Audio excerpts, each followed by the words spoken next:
Deja todo lo que estás haciendo, pon tu mente en blanco y piensa. ¿Qué tan importante es para tu mente satisfacer las necesidades humanas? ¿Te has preguntado alguna vez cuáles son esas voces en tu cabeza que te ayudan a tomar decisiones? ¿Creerías que a lo largo de tu vida tus acciones dependen de estímulos externos?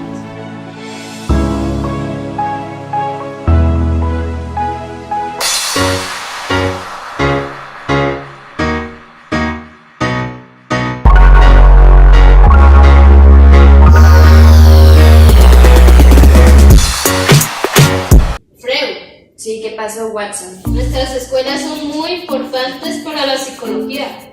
Definitivamente. Yo con el estudio del inconsciente y tú con el estudio Del conductismo. Definitivamente. Ay, viene el humanista.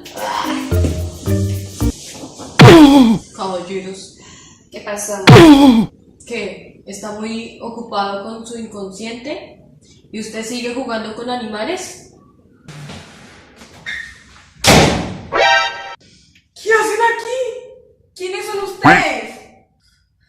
Ana, llegaste. ¿Quieres un poco? Freud, no le asuste. Venga, siéntese aquí. ¿Ustedes quiénes son?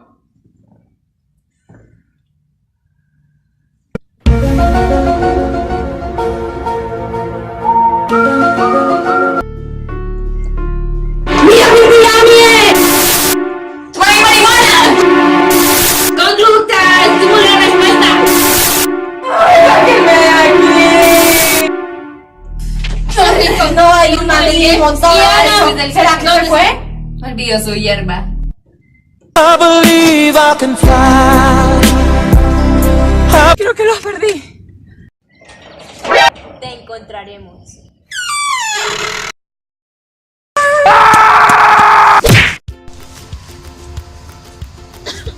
Hola muchachos, Hola, chicos. hola, ¿cómo están? Me disculpo, eso no estaba planeado, qué pena con ustedes. Fue una No, falla sí. técnica, una aberración. Sí. Oigan, y Ana, No sé. ¿dónde está Ni idea. Ay, miren, un mundo animal. ¿Qué es eso? Oye, Ana, ¿qué te pasó? Me agarraron unos viejos locos. Y es que tenemos que explicarte las escuelas psicológicas. Y yo, ¿qué, Eco? Pero espérate, Ana, ¿acaso tú no sabes qué son las escuelas psicológicas? ¿Las de la esquina? No. Ven, Está todo ultrajado. Bien. Yo te voy a explicar. Entonces, las escuelas psicológicas son las teorías principales y clásicas de la psicología. ¿Sí? Cada una ha sido muy influyente en el avance de la psicología hasta ahora. En este Y en este caso te vamos a hablar del conductismo, psicoanálisis y humanismo. Sí. ¿Dale, Ana? Te va a ir muy bien. De te lo hecho, yo aseguro. te voy a hablar sobre el conductismo. ¿Sí? Entonces, sígueme. ¿El fondo qué? Vámonos. Bueno, entonces vamos a hablar sobre el conductismo. Ah, pero antes vamos a aclarar algo. Y es que esos viejitos canzones, Ana, no son ningunos viejitos canzones, son tres de los principales autores de estas escuelas. ¿Caso? El caso es que, ¿tú sabes qué es conductismo? No, ¿Nada? una palabra. Bueno, el conductismo es una corriente de la psicología que estudia el comportamiento o la conducta en personas o animales. ¿En animales? Exacto. Como en una cucaracha. Pues no sé, las cucarachas. El caso es que utiliza unos procesos muy objetivos y experimentales. Ay, súper. Exacto. Por ejemplo, aquí en el celular puedes observar, digamos que los puntos más importantes. Wow. Bueno, entonces Sechenov es uno de los autores del conductismo. Él rechaza el hecho de que los pensamientos sean la causa de la conducta y por lo tanto afirma que los que causan la conducta son los estímulos externos. De acuerdo a esto, él estudia el concepto de inhibición, que sirve para explicar la conducta en función de los reflejos. Para él, los reflejos son o significan conducta involuntaria o movimientos musculares.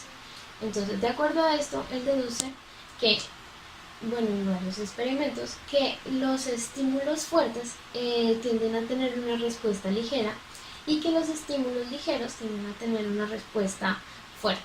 Para él, la actividad de todo el sistema nervioso central consistía en dos cosas fundamentales, que son la excitación y la inhibición. Estos dos procesos se caracterizan por ser los procesos fundamentales para él. Entonces, de acuerdo a esto, sale lo que es la neurosis experimental. Esta teoría es sobre el conflicto y la tipología de los sistemas nerviosos. Uno de los experimentos que realizó Pavlov en su laboratorio fue con un perro al cual le mostraban dos figuras. Entonces, una figura era un círculo el cual indicaba comida, ya que cuando le mostraban el círculo pues le daban comida. En la otra figura era una elipse. Con esta elipse no le da, o sea, cuando le mostraban la elipse, entonces omitían la comida. Lo que hicieron, digamos que dentro de un lapso de tiempo, fue que fueron convirtiendo ese círculo en una elipse. Y ambas figuras, digamos que se transformaron. Entonces lo que hizo el perro era que ya no sabía cómo reaccionar. Y entonces, digamos que tuvieron diferentes, haciéndolo después con otros animales, o sea, con otros perros, vieron que tenían diferentes respuestas. Las reacciones fueron llamadas conducta neurótica y sirvieron para clasificar la conducta de estos animales. Entonces, según sus reacciones violentas o medio violentas o tal vez tímidas o depresivas, las clasificó en conducta excitante fuerte, excitante moderada fuerte, inhibitoria fuerte o inhibitoria moderada. Con esto concluye que el modo de respuesta al conflicto determina en gran medida el tipo de sistema nervioso, y también dice que las conductas anormales del hombre se originan por el colapso de los procesos inhibitorios. Otro de los autores es Bechterev. Él publicó un libro en el cual escribió todos sus enfoques. Entonces, el libro se llama Principios Generales de la Reflexología del Hombre. Para él, reflexología significa el estudio de la conducta del hombre. Entonces, esto en cuanto a las relaciones entre la influencia del entorno y la conducta manifiesta.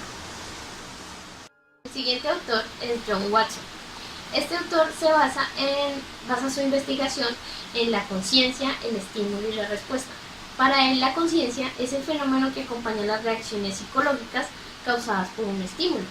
Para él, el estímulo es una situación general del entorno o condición interna del organismo.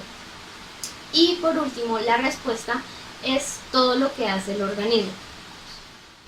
Él define 4 tipos de conducta. Entonces, estas son conducta aprendida explícita, que se trata del hablar o del escribir. Conducta aprendida implícita, que trata sobre el aumento cardíaco por temor, por ejemplo. Conducta no aprendida explícita, que trata sobre el pestañear o el estornudar. Y conducta no aprendida implícita, que trata sobre las secreciones glandulares o los cambios circulatorios. Watson habla sobre el lenguaje y el pensamiento. Sin embargo, él reduce estas dos cosas a una forma de conducta. Entonces, para él, decir es hacer, es decir, comportarse. Esa es su frase. El habla implícita vendría siendo lo que es pensar. Y el habla manifiesta vendría siendo pues nuestra expresión del lenguaje, el movimiento entre la lengua y la laringe. Para Watson, los instintos pertenecen a la conducta aprendida del hombre, es decir, que se convierten en una experiencia y, por consiguiente, en la personalidad del individuo. Esto concluye que, básicamente, por esto concluye que el aprendizaje es totalmente condicionado. ¿No me enredé mucho? Watson, las emociones son heredadas. Y se heredan principalmente 3, únicamente 3, que son el miedo, la rabia o el amor. El miedo, con el miedo se refiere a sonidos altos o pérdida de soporte en un bebé. Con la rabia se refiere a la restricción de libertad de movimiento. Y con el amor se refiere a, digamos que, el hecho de recibir caricias.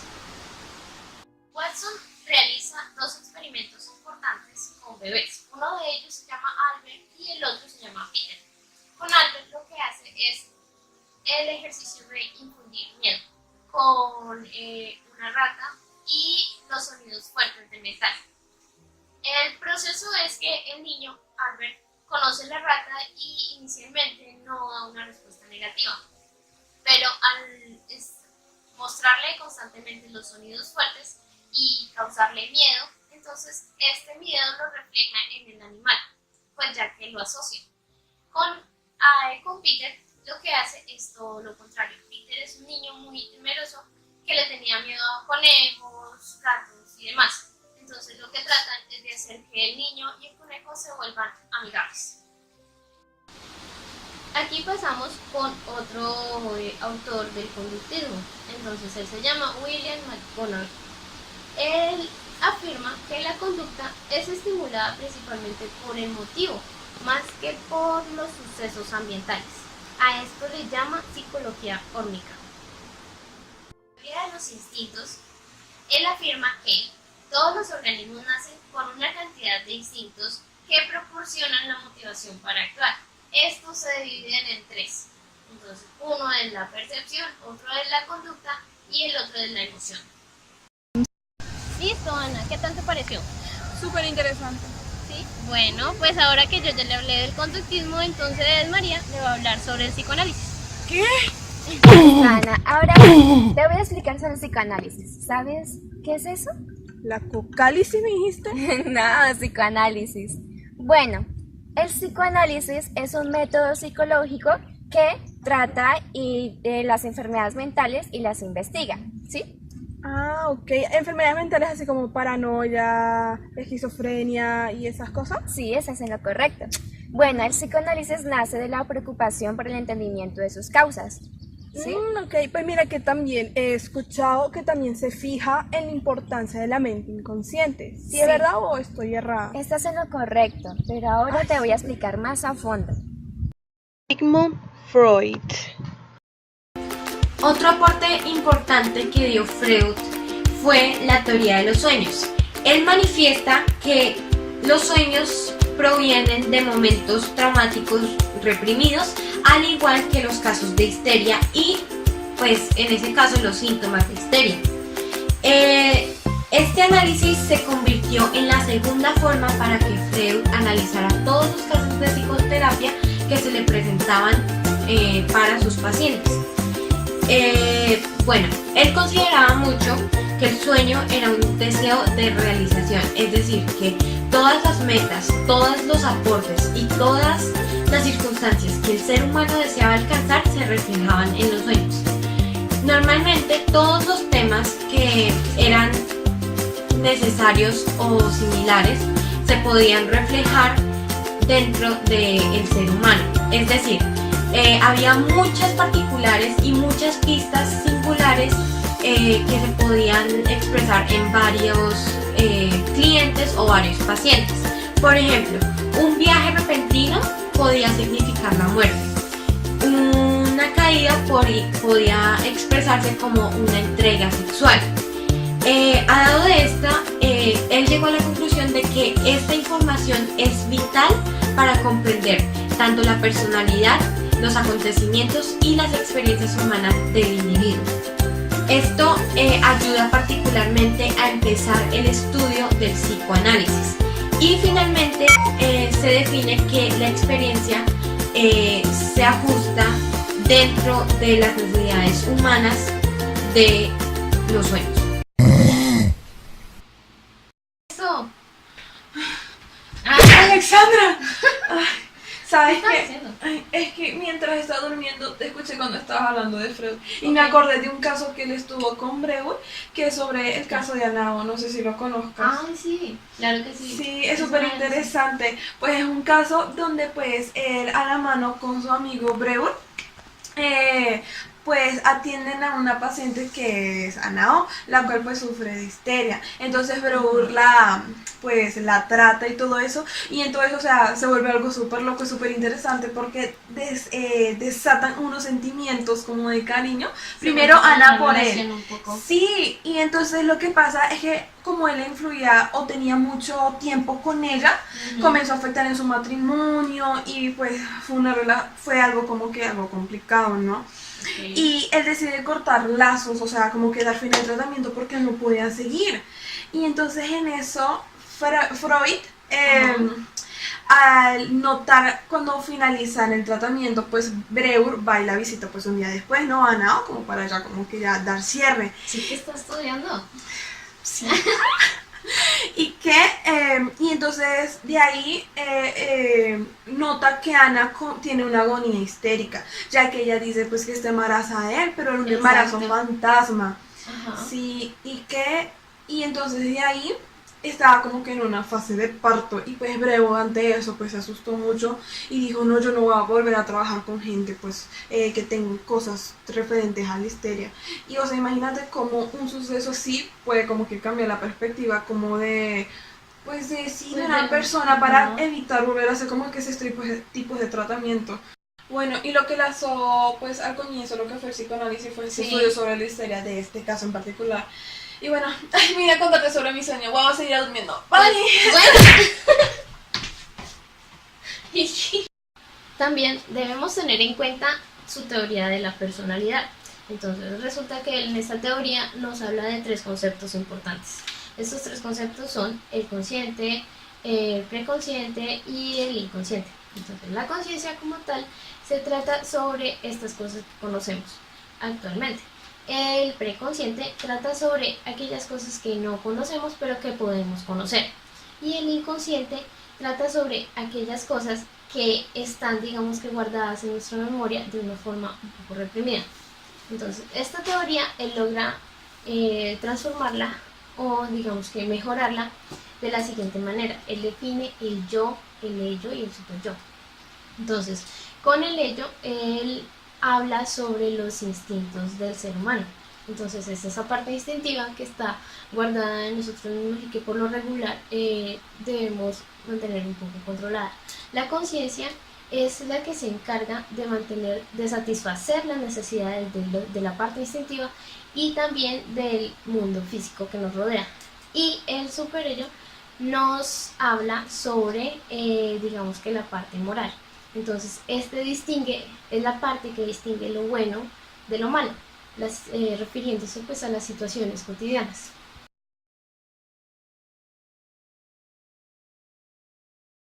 Y ahí llega Ana y dice buenas tardes. Y entonces ve que no hay nadie en la tienda y observa una caja de Doricolors que cuesta 600 pesos. Y ve que quiere pero no, ella no le puede hacer caso a el ello. Allí entra el super yo y empieza a darle toda una retahíla moral. Entonces le dice, hey, eso está mal, mejor las donde las encontraste. Y eso es gracias al yo que se encarga de crear ambas cosas. Se fue feliz. Otro de los autores influyentes que aportaron a las investigaciones que hizo Sigmund Freud fue Jean-Martin Charcot. Bueno, llegó a ser médico neurólogo y profesor de anatomía. Destacó por sus habilidades para el análisis y la síntesis, gracias a los cuales realizó grandes contribuciones que lo hicieron ser, entre otras cosas, precursor del psicoanálisis. Los aportes que él dio para que Sigmund Freud, iniciara sus estudios, sus descubrimientos, fueron el estudio de la histeria y la hipnosis. Un ejemplo es que en el tratamiento de la histeria fue cuando una cantidad de personas que sufrían de este caso hicieron como un recuerdo de traumas pasados para que para que funcionara ese tratamiento, para aliviarlos. Y eso lo hizo los estudios de Charcot, ¿sí? El siguiente autor es Leibniz. Aunque murió sin recibir los reconocimientos de prácticamente nadie, es considerado un genio. Escribió sobre la economía, derecho, teología, arquitectura, matemáticas y química. Y más allá de todos estos campos de conocimiento, los aportes que él hizo para que Sigmund Freud se apoyara para hacer sus estudios fue: la monadología demostró que dependiendo el número de mónadas implicaba los niveles de conciencia, podrían comprender un rango desde la percepción clara. Otro autor del psicoanálisis es Goethe. Fue un poeta, novelista, dramaturgo, científico alemán, contribuyente fundamentalmente al romanticismo, movimiento al que influyó profundamente. Sus aportes a que las investigaciones de Freud tuvieran relevancia fueron esta, que es perfectamente compatible con el psicoanálisis, por la lucha constante que Goethe establecía entre las emociones conflictivas y las tendencias. Las emociones conflictivas se puede dar un ejemplo como los sentimientos negativos que hacen daño a la persona que los padece, como el enojo, la parte del estrés. Y pues también no solamente afecta a esa persona, sino que afecta a la otra persona con la que se comunica, ¿sí? Ahora sigue Herbart. Fue un psicólogo alemán que fue uno de los personajes más constituyentes de la agitación intelectual en Alemania. Sus aportes fueron: sugirió la existencia de un umbral sobre el que una idea era consciente y por debajo de la cual una idea era inconsciente. ¿Qué quiere decir con esto? Bueno, que detrás de toda idea racional que tiene sentido, hay una idea irracional que se reprime. Ahora hablemos de otro de sus aportes, que postuló la existencia de un módulo de conflicto de la mente, ya que era posible que las ideas sean compatibles con cada individuo, se sucedieran en la conciencia. Ahora sigue Schopenhauer. Es el padre de la psicología moderna, quien escribió la obra central El mundo como voluntad y representación. Muestra que muchas de las ideas más características de Freud habían sido anticipadas por él. Sus aportes fueron: consideraba que los humanos estaban gobernados por los deseos irracionales que por la razón. Así también se le podría atribuir al hecho de enamorarnos, ¿sí? Porque, nosotros nos volvemos irracionales en el amor. Entonces, hay otro aporte que se dice que afirmaba que los hombres podían alcanzar el desahogo o escapar de las fuerzas irracionales mediante la música, la poesía o el arte. 2, 1, ya. Ahora hay un autor que la mayoría conoce, se llama Nietzsche. Fue un filósofo, poeta, músico y filólogo alemán, considerado uno de los filósofos más importantes de la filosofía occidental. Sus aportes al psicoanálisis fueron: consideraba que los hombres estaban inmersos en una batalla perpetua entre tendencias irracionales o dionisíacas y también racionales apolíneas. Ya. Listo, Ana. Ahora, ya que terminamos la explicación del psicoanálisis, ahora viene Valentina a explicarte sobre el humanismo. ¿Falta más? Sí, Ana, falta mucho por aprender. Ve con ella. Fatality. ¡Qué felicidad! ¿Cómo así, Ana? Es que lo olvidaste, nos falta el humanismo. Sí. Bueno, ¿Tienes alguna idea de qué es el humanismo? Algo que tenga que ver con humanos. Sí, más o menos vas por ahí, pero entonces quiero hacerte una pregunta. ¿Escuchaste todo lo que dijo Alexandra y María Alejandra? Me imagino, ¿no? ¿Cómo olvidarlo? Bueno, digamos que sí. El caso es que esa información no tiene nada que ver con lo que ellas dijeron. O sea que no me sirve de nada. No, sí te sirve, pero lo que pasa es que el humanismo es la creencia que el ser humano es considerado como un todo. ¿Más o menos me entiendes? O sea, se centra en esas características que lo hacen único y diferente al resto. Sí, estás en lo correcto. Pero entonces yo te voy a explicar mucho más. ¿Ven? ¡Vamos!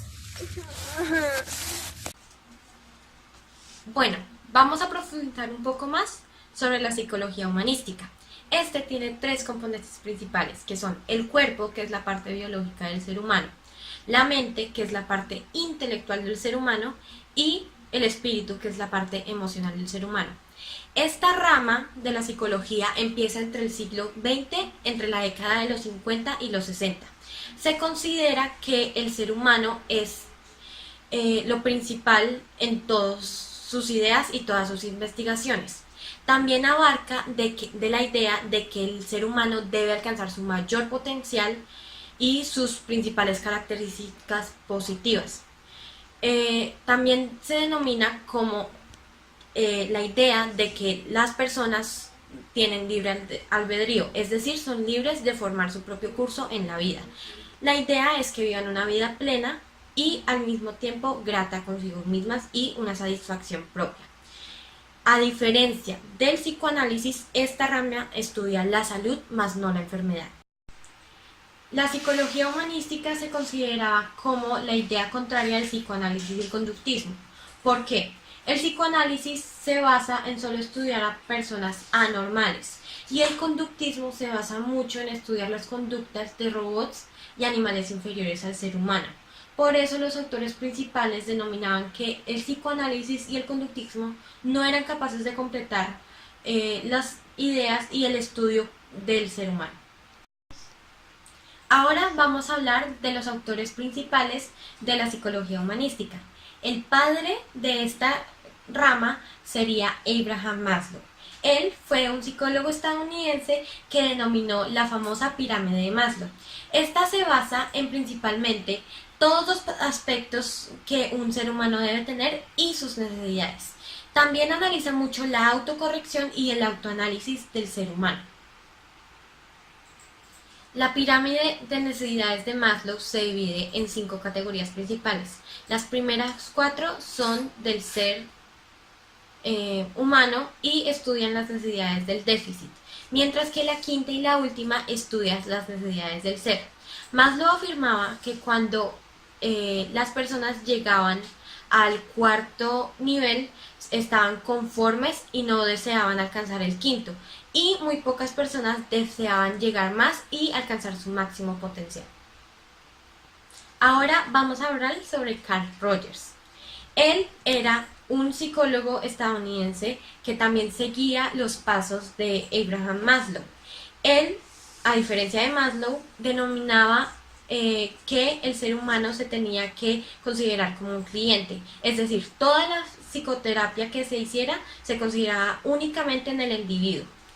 Aparte de eso, también denominaba de que el individuo consideraba el mundo debido a sus experiencias adquiridas. Continuando con la teoría de Rogers sobre la personalidad, la psicoterapia de Rogers se centraba en la persona, o sea, el cliente. Se denominaba de que esta era la única persona capaz de cambiar su vida para vivir una vida plena, continua y llena de felicidad. También afirmaba de que éste tenía que llegar a la autorrealización, también como afirmaba Maslow, y tenía que ser capaz de sobrepasar todas las dificultades humanas. Carl Rogers se denominaba o se dividía también con 2 tendencias específicas. Era la tendencia de la realización y la tendencia de la autorrealización. La primera consideraba que el organismo tenía muchas capacidades y muchas habilidades positivas, mientras que la tendencia de la autorrealización afirmaba que el ser humano tenía que autocompadecerse y autoanalizarse para llegar a un nivel más alto en su vida y una inteligencia más alta. Rollo May fue otro autor muy importante para la psicología humanística. ¿Por qué? Él tenía una idea diferente al tema del humanismo, porque él se centraba principalmente en los temas negativos o las experiencias trágicas de la existencia humana. Al mismo tiempo, él era un existencialista. Más adelante explicaré sobre eso, pero él afirmaba que todo el planteamiento que el ser humano se enfrentaba constantemente era que el ser humano estaba en lucha con ser un objeto o una persona a la vez. Entonces siempre había como esa lucha entre esas dos definiciones de cómo se definía el ser humano. Otros aportes de la psicología que hizo Rollo May fue que consideraba que el conflicto era la esencia de la vida en todas las perspectivas del ser humano. La psicología humanística y la psicología existencial tienen muchos aspectos que ver. Estas dos corrientes tienen lo suficiente en común como para que se unan, como la psicología existencial humanística o simplemente psicología humanística. Hablan de varias características similares, como por ejemplo que los hombres poseen libres albedríos y por lo tanto son muy responsables de sus actos. Para poder comprender a los hombres hay que estudiarlos detalladamente y como un todo, es decir, analizar cada dimensión que lo especifica. Los hombres son seres únicos y por ello todo lo aprendido se debe valorar continuamente y apropiadamente. Y cada ser humano es único en su totalidad en el universo. Ahora vamos a pasar a los autores existencialistas. Primero tenemos a George Kelly. George Kelly era un psicólogo, un terapeuta que se considera como el padre de la psicología clínica, cognitiva y mejor conocido por su teoría de la personalidad, la psicología y la construcción personal. Desarrolló la teoría de los constructores personales. Infiere en el significado que atribuimos a las experiencias resultando en una construcción personal. Algunas características son la anticipación de la experiencia, la implicación en el resultado, el encuentro del suceso, la validación e invalidación de la anticipación y la revisión constructora del sistema. Ahora vamos a hablar del autor existencialista Ludwig Binswanger. Él consideró, antes que nada, fue considerado uno de los más importantes autores del existencialismo en Europa y en Estados Unidos. Él llamó su enfoque principal sobre la psicoterapia Daseanálisis, es decir, análisis existencial. Hans Wagner es considerado el primer médico en combinar la psicoterapia con las ideas visuales y fenomenológicas. Ahora vamos a hablar sobre los modos de existencia según este autor. Binswanger hablaba de 3 modos diferentes de existencia, que era Unwelt, que era los alrededores del mundo. El mundo está en las cosas y en los acontecimientos. Los Midwelt, que son los con el mundo, es decir, las interacciones con otros humanos. Y los Eigenwelt, los del propio mundo, la experiencia privada y personal del individuo. Otros aportes que hizo este autor es, por ejemplo, que usó el concepto que era el Weltanschauung, o como definición el diseño del mundo o la visión mundial. Es decir, el diseño del mundo es como el individuo ve a todo lo que lo rodea. Ya puede ser amplio, cerrado, pequeño, grande, entre otras cosas. También estaba la teoría del terreno de la existencia, es decir, de cómo el ser humano medía cada espacio y cómo se lanzaba a cualquier situación que se le presentaba. Al mismo tiempo está la teoría de la importancia del significado de la vida de cada uno, cómo el ser humano identificaba una razón por vivir. Finalmente vamos a hablar de Martin Heidegger. Este filósofo afirmaba que el humanismo no presta atención a la esencia del hombre, sino su fuerza con la naturaleza, el mundo y su historia antes de que sucediera, menos en la morada del ser. Sin embargo, todo el humanismo se basa para él se basa en la metafísica, excepto cuando se convierte él mismo en el fundamento de la metafísica. Es decir, si el ser humano se identifica y es considerado metafísica, entonces ya no se puede analizar personalmente. Otros aportes que dio este autor es que consideraba que el hombre se presenta al ser en su propia esencia. El exáltico está dentro de la verdad del ser. Es decir, que la verdad del ser está dentro de la esencia del hombre. Así, el humanismo auténtico de Heidegger se opone al humanismo que se fundamenta en la existencia. ¿Te gustaron nuestras explicaciones? Sí. Y Ana, ¿entendiste lo que te enseñamos? Sí. ¿Segura? ¿Me van a explicar? ¡Ay, no!